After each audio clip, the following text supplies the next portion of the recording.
And you're going to do an introduction. The broadcast is now starting. All attendees are in listen-only mode. Good afternoon. Welcome to today's webinar, Instructional Leadership in the Business Office. My name is Matthew Darius. I'm the Professional Development Coordinator here at ASBO, and I'll be moderating today's call. Your presenters for today's program are Allison Brown and Joe DeGrone from the Roslyn School District. We're going to do something a little bit different today. Our presentation is a little bit short, it's not going to fill the whole time, so Joe has asked me to open up all of your lines, so it would be a bit more interactive, so feel free to engage in a conversation with Joe and Allison throughout the presentation. Those of you on your computers, in order to be able to talk to Allison and Joe, you do have to have a microphone hooked up. If you're on the phone, your phone's going to be live. Feel free to go ahead and talk. If you would like to switch over to the phone to make it easier, on your GoToWebinar control panel, there is an audio tab. You can maximize that, select the telephone radio button, and it'll give you a telephone number to call into, and then you'll be able to converse over the phone. With that out of the way, we're going to go ahead and start. Joe and Allison, you are good to go. Thank you, Matt, and welcome to all of my colleagues who have joined us today for this discussion of the relationship between the business office and the instructional office in a school district. I'm going to try to put this back.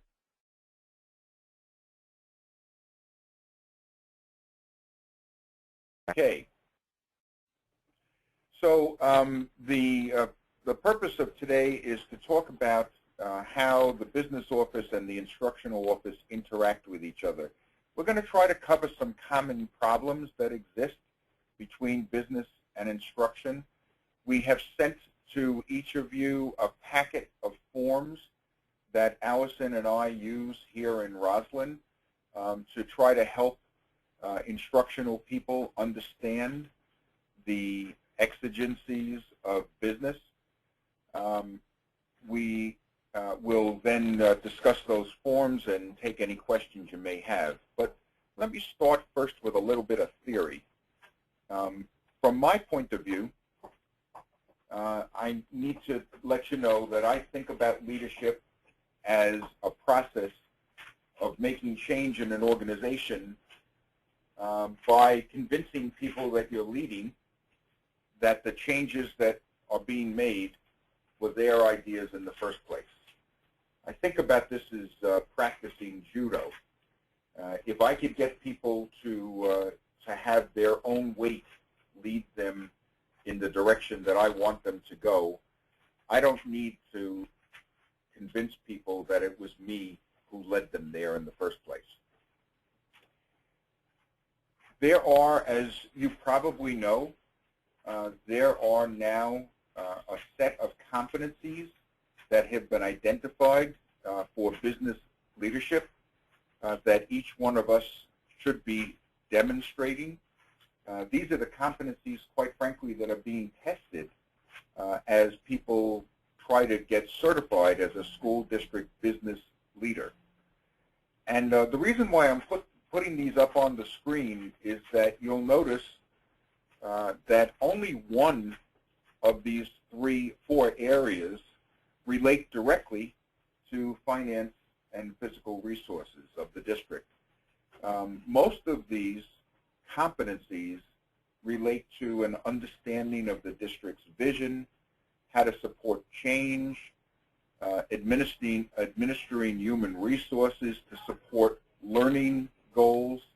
And I think that's important for us to remember, that we're in the positions that we're in not because we're running a business, but because we're running a school, and that it's children who should be our focus, that it's instruction that we're about. I'm sure that all of us, as we went through our training, were told that we're not in the business of making widgets, we're in the business of making people. And so to that extent, I hope that we all are more focused on instruction and how we could assist instruction than we are on the trivial details of business. I'm stealing this from an instructional person, but I think that you'll see we can apply this very well to our own role as business leaders. There are 3 different dimensions that Victoria Bernhardt thinks are part of continuous school improvement that we could look at in terms of a rubric for educational leaders. Rubric is a term that's become very popular among instructional people.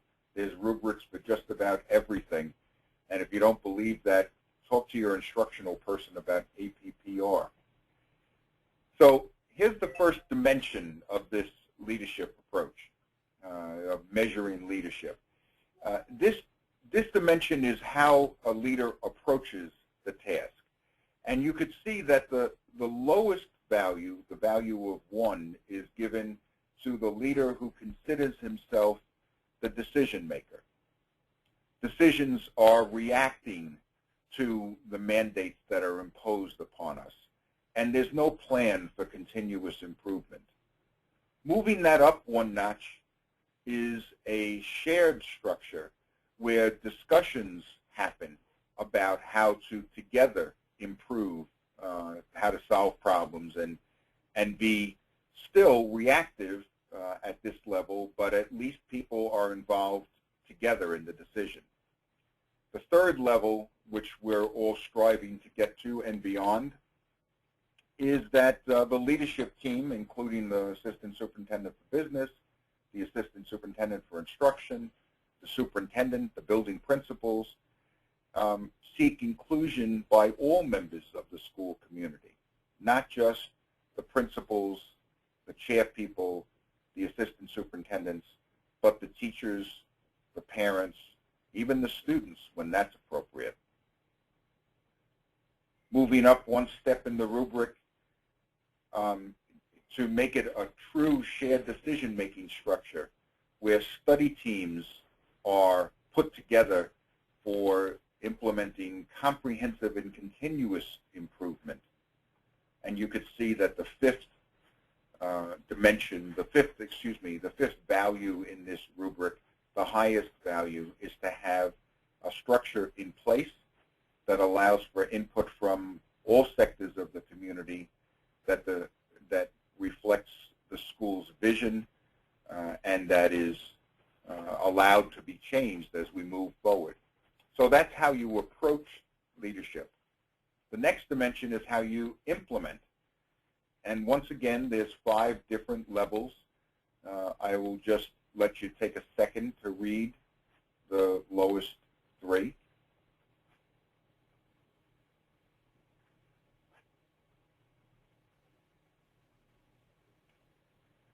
And if we move on, again, the highest level is where the vision is implemented and articulated across all grade levels and across all schools, that everybody in the community understands and applies those standards. And the last one is an interesting one. The necessary resources are available to implement and measure staff learning related to student learning standards. And this is so important as we get into APPR now, because there will be resources that we as business officials need to provide so that the instructional people can meet their obligations under the new APPR standards. And here's the third dimension, focused on the end product. The first dimension was focused on the approach. The second dimension was focused on implementation. And this third dimension is focused on the outcome. As you can see, the first 3 dimensions are kind of the lower level. But as we move up to level 3, at least the decision-making process is clear and known. It's not an unknown quantity.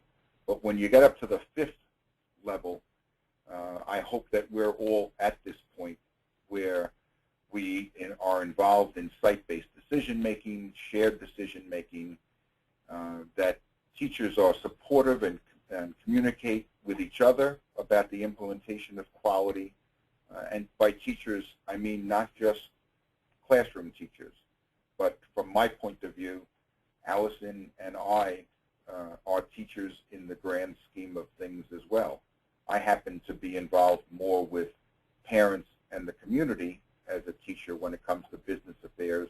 Allison is more directly involved with teachers and principals as it comes to instruction.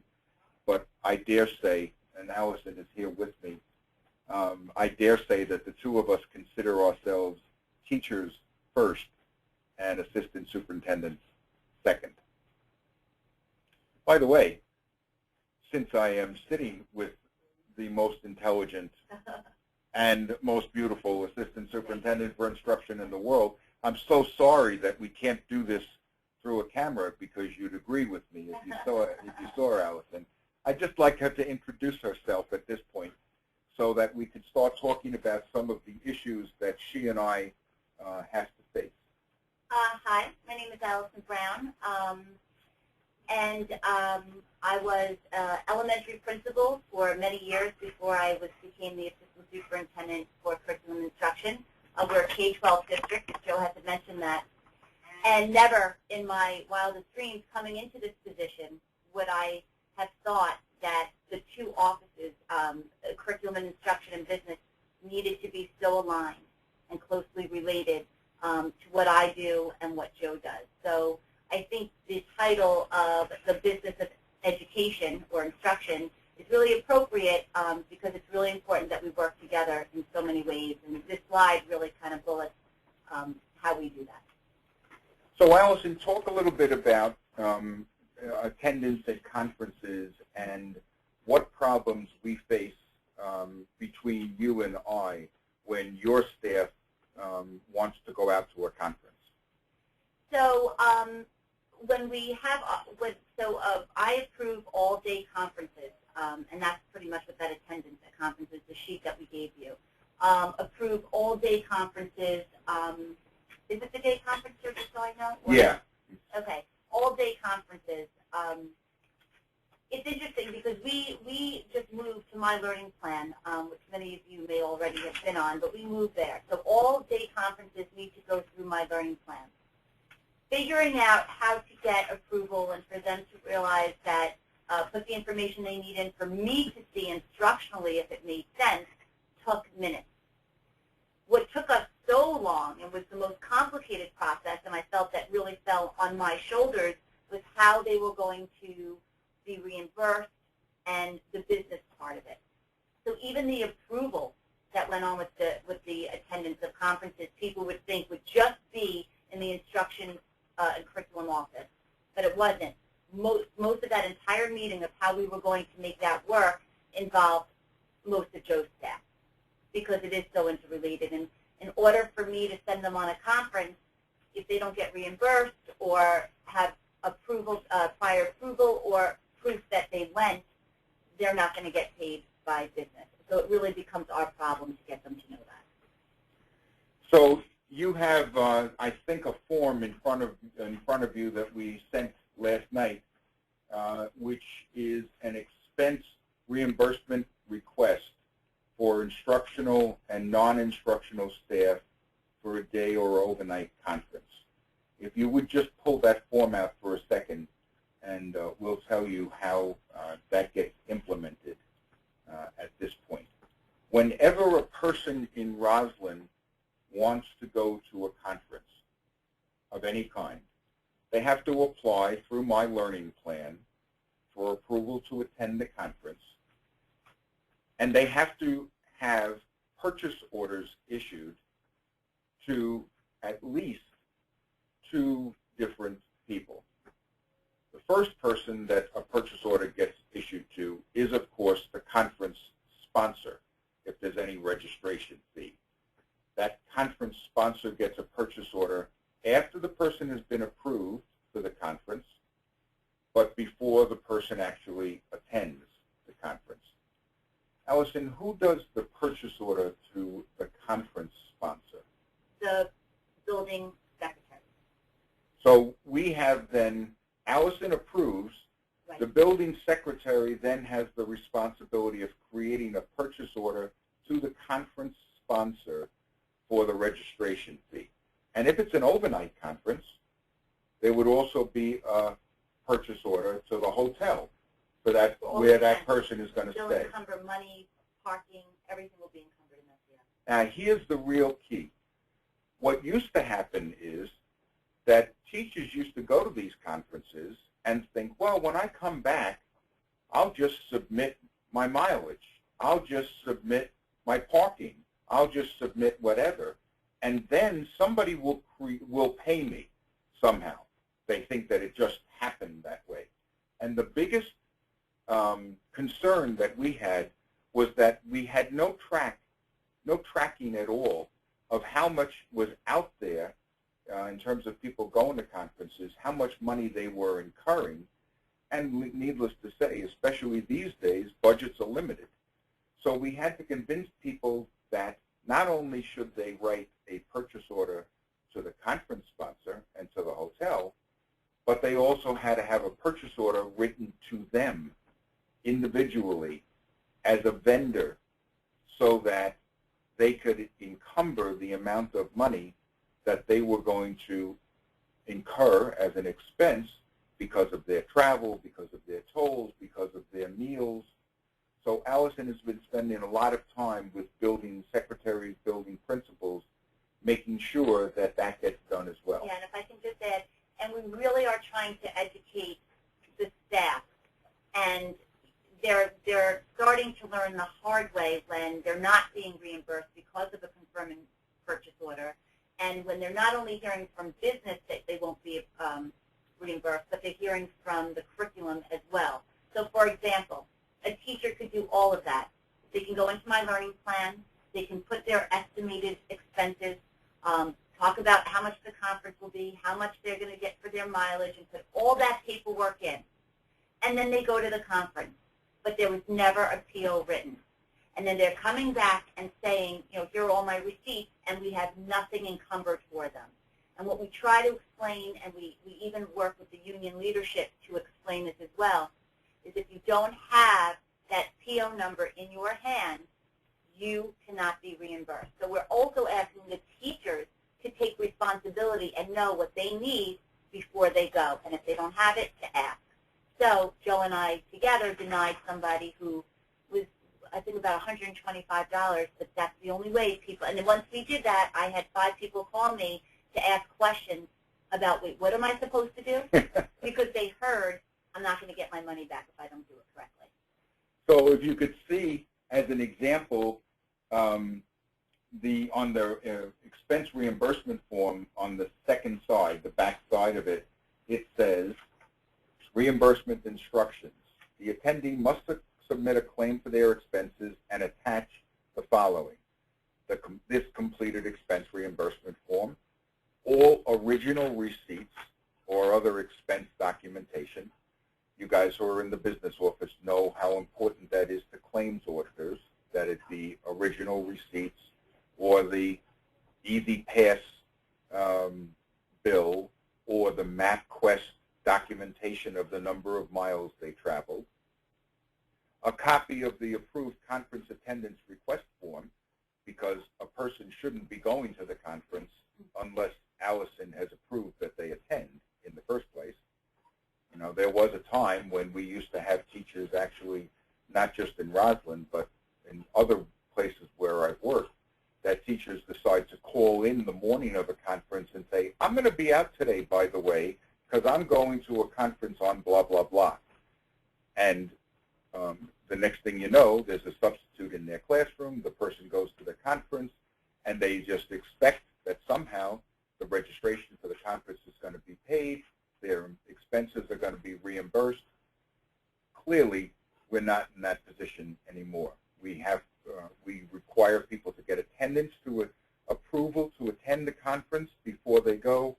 And the fourth bullet, the purchase order, which was created prior to their attendance at the conference, which encumbered the funds, which they're now asking through this claim to be reimbursed for those expenses. Let's talk about another form that you have, which is the request for stipends that are on professional development. Because this is an interesting situation. I don't know how many of you have this in your contracts as well, but many of our teachers enroll in professional development classes other than the graduate courses. They get in-service credit for attending professional development, or they have the option to be paid for professional development. At the rate this year, it's $41.50 per hour for a maximum of 6 hours per day. They're also limited during the course of the year to, is it $2,600? $2,645, somewhere around there. So for us, rather than getting in-service credit and racing across the salary schedule, we make a one-time payment to them of, say, $250 for their attending a 6-hour course. And at the end of that $250 payment, they don't get any credit. They just get reimbursed for it. One of the issues that we faced is that when these employees take these professional development workshops, they think they can just submit requests for payment at any time. So what happened this year, Allison? So we have said we've said it, but now we've made it very clear on the form that any request for stipend or credit needs to be submitted within 4 weeks of the completion of the course. Many teachers would not submit this for months. So we had an issue, the curriculum office, because I did approve it, and I approved that they went, and they had the documentation that they did, but they were submitting this document after the 4 weeks of submission, which really threw off the business office, because they were approved for last year's payroll, and now they want to be paid now, but it's out of this year's payroll, and that becomes very complicated. And so we've made it clear, we've changed the forms, and now we've made it clear in an email coming from me that all payment will be denied unless it's within 4 weeks of payment. So the practical implications of that are, if someone attends professional development in October and the last class is October 30th, they have to submit to us a request for their payment by November 30th. That's the practical matter. In most cases, it's nice and simple. But as you know, there are some courses that happen in June. And when we have a course that happens in June, and we're going to pay people through payroll for that course, we better accrue that liability so that we can carry forward the money into the following year's payroll, so that when the course ends on June 30th, they could submit a request for payment that will be out of the previous year's funds. Allison this year had a number of people, at least 3 that we know of right now, who took a professional development course during the last week of June. It was approved as part of the 11-12 budget. The money was actually in the 11-12 budget, but they didn't submit their request for payment until the end of September. Now, you guys who are business officials know what that means. Our auditors had already been in. We had closed our books. We had submitted our ST3. We had done all of the things that we needed to do to close out the 11-12 school year. And I took all of the money that was left from the 11-12 budget and either put it into reserves, or I returned it to the taxpayers by applying from the fund balance. I don't have that money left to pay them. So poor Allison now is losing from her 12-13 budget the money that she had allocated in the 11-12 budget. But there's really very little I can do to ameliorate that situation, because the money was allocated in 11-12. It wasn't allocated in 12-13. That's why Allison is just as concerned about this as I am, because she's now got that much less money to use in 12-13. She had it available in 11-12.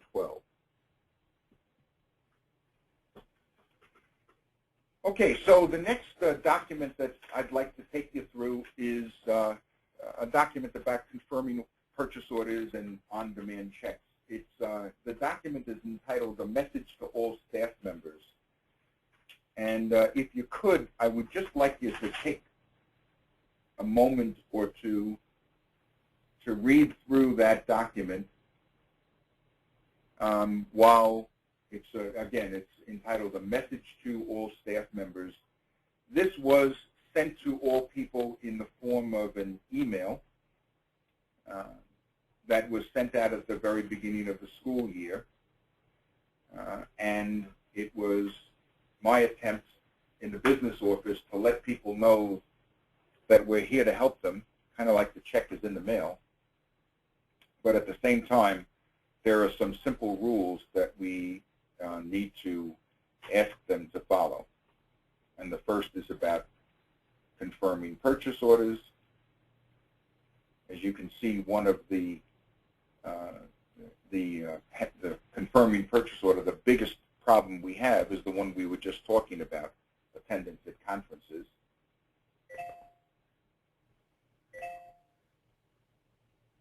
And then a new one that we are starting to focus on this year, which is on-demand checks. And I would just like you to take a moment to read through on-demand checks, which starts at the bottom of the first page and goes to the top of the second page.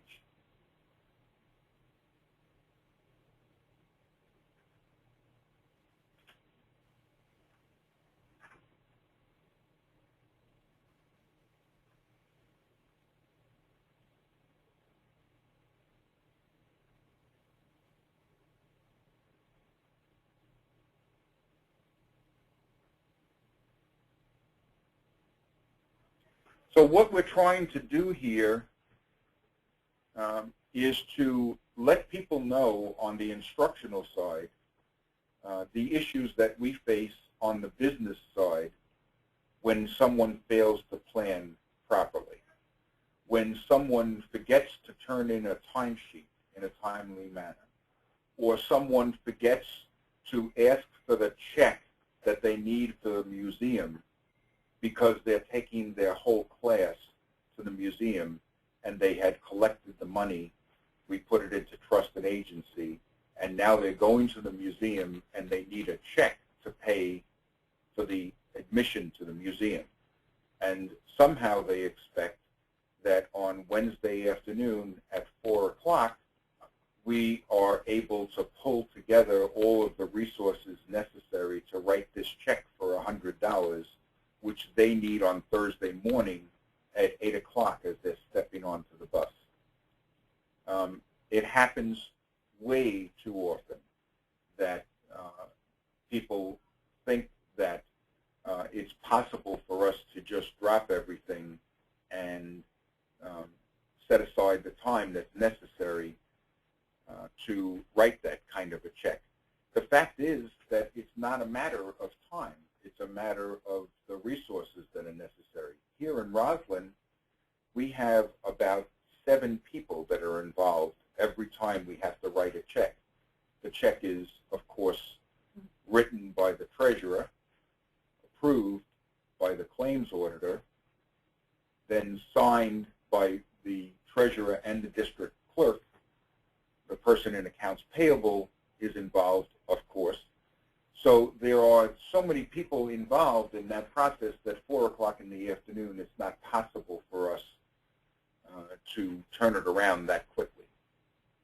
So we sent this message out to staff members, and I think that in general people are, you know, They get it. they understand the process. They understand it better, that they need to plan a little bit better. I think that the biggest thing that I noticed that they just couldn't wrap their heads around, the teachers, is that if they had my approval on the piece of paper, wasn't that enough? They couldn't really understand why a purchase order had to be encumbered for them and money had to be encumbered for them to go to before they signed up for for the conference. A lot of people, and why they were confirming purchase orders, it took a long time for Joe to try to explain to people, just because we approve you going and we say okay, that means start the process. It doesn't mean go and give us your receipt. They need it. That's been the hardest thing, I think, for people to understand, that we need to encumber the money and put that aside for you now. So we've gone through confirming purchase orders, on-demand checks. We talked a little bit already about documenting reimbursements, the fact that we really need people to present to us original receipts and proof that they've been in attendance at the conference. That's always an interesting problem, although many conferences these days are actually issuing certificates of attendance. Oh, yeah. We sometimes have people who don't present us with evidence that they've actually attended the conference, and that causes some problems for our claims auditor. The last two, the district procurement policy and petty cash, we'll talk about briefly, and then we'll open this up to questions. Our policy here in Roslyn is that if the purchase is going to be less than $1,000, it's at the discretion of the purchasing agent to make that purchase. She can buy it from anyone she would like. The purchasing agent here in Roslyn is my assistant. And she could go to any vendor she would like and make that purchase. If it's between $1,000 and $5,000, our procurement policy requires that we get 3 verbal quotes. They don't have to be in writing. They just have to be documented verbal quotes.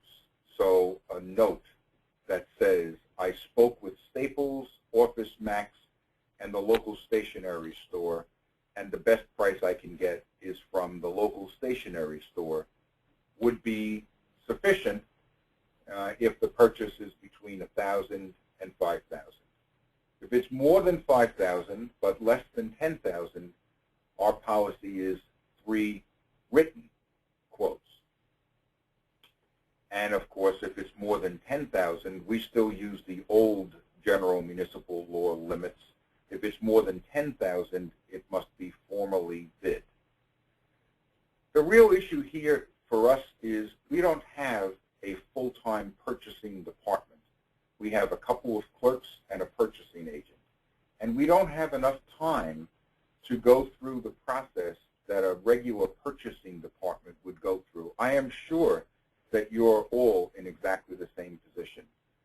So what we're trying to do is to encourage the instructional staff, the people who actually need these goods, to do the legwork that's necessary to present to us the information that we need in order to document that we've followed our own procurement policy. I got to tell you, that's from my point of view, I don't know about Allison's, but from my point of view, that's probably one of the most difficult changes we've needed to make. And we're still not there yet. We have a number of teachers who just think that if they need to buy a computer that costs $6,000, they should just have to ask, and we'll go out and do whatever quotes we need, if it's on state contract, et cetera, that they don't need to do anything beyond just saying to their principal, I need a computer, or I need a bookcase, or I need whatever. So that's still a work in progress. And finally, petty cash. We just changed this year, last year, our petty cash policy to allow reimbursements for up to $25. We used to have anything over $10 could not be reimbursed through petty cash. And I got to tell you, and we don't pay tax, right? But I got to tell you, the number of things you could buy for $10 these days is probably limited to a pack of gum and maybe a cup of coffee. So we decided to extend that to $25. Every once in a while, we get someone who goes out and buys 3 items for $19 a piece and submits 3 different requests for petty cash. Doesn't happen too often, but it certainly has saved us a lot of time and trouble with our instructional staff who go to a conference and they see a book that really is important for them to have as a result of their attendance at the conference. They could buy the book, get a receipt if the book costs $15, and submit it to petty cash, as opposed to going through the purchase order process. And if they're at the conference and didn't encumber it, they're not getting reimbursed. Right, So exactly. that's why they have to do that. So it would be confirming. Exactly. So, we've covered the forms that we wanted to send to you, and I think that at this point we are ready to talk to you about any questions, comments that you may have. If you want to ask us about how we get along with each other, that would be fine too. By the way, we're right across the hall from each other, so we just have to kind of talk loud and we hear each other. That's really very, very helpful. I don't know where your offices are situated, but the fact is that having the Assistant Superintendent for Instruction and the Assistant Superintendent for Business literally 10 feet away from each other has made our jobs that much easier. So with that, if there are any questions that you have, comments, we're ready to have a conversation. Okay, great. Those of you who are on your PC listening, if you want to ask a question, you have 2 options. You can, if you have a microphone, you can go ahead and just ask the question, or you can type in the chat window. If you're on the phone, I think only one of you is on the phone. Same thing, just for the phone, hit raise hand, and I'll put you through, or type into the chat window.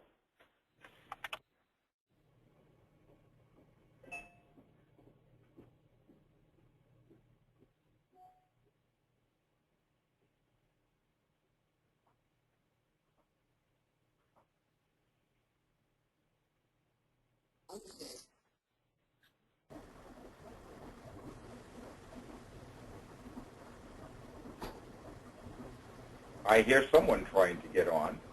Yep, just as a reminder, all your microphones are wide open, so you can go ahead and just speak with Allison and Joe.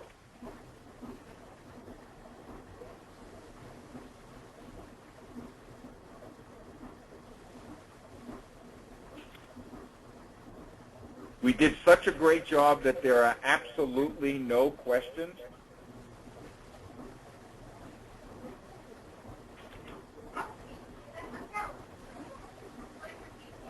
I guess so. Well, you have on the screen now, at this point, you have our names and phone numbers and email addresses and fax numbers. We'd be happy if you thought of something that you would like to discuss with us, to hear from you, even after this webinar is over. And on behalf of Allison and myself, I thank you very much for taking the time to listen. Great. Joe, thank you very much. Allison, thank you as well. And thank you to everyone for attending today.